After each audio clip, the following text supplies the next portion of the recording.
முருகப்பெருமான் அவதரித்த வைகாசி விசாகம் வர மே 30 நடைபெற இருக்கு. விசாக நட்சத்திரம் மே 29 பகல் 12:31 மணிக்கு துவங்கி மே 30 பகல் 2:18 மணியோட நிறைவடையுது. பௌர்ணமி திதி மே 30 பகல் 12:55 நிமிடத்துக்கு தான் தொடங்க இருக்கு.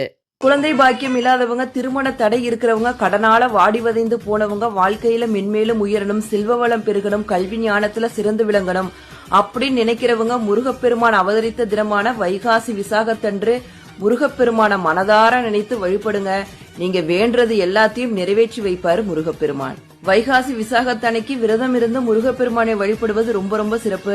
இல்ல எங்களால விரதம்லாம் இருக்க முடியாது அப்படின்னு நினைக்கிறவங்க பால் பழம் இந்த மாதிரி சாப்பிட்டுக்கலாம். இல்ல எங்களால எதுவுமே முடியாது அப்படிங்கிறவங்க முருகப்பெருமான மனதார வழிபடுங்க, அது போதும். முருகப்பெருமானோட 6 எழுத்து மந்திரமான ஓம் சரவண பவ, ஓம் முருகா இந்த மந்திரத்தை உச்சரிங்க.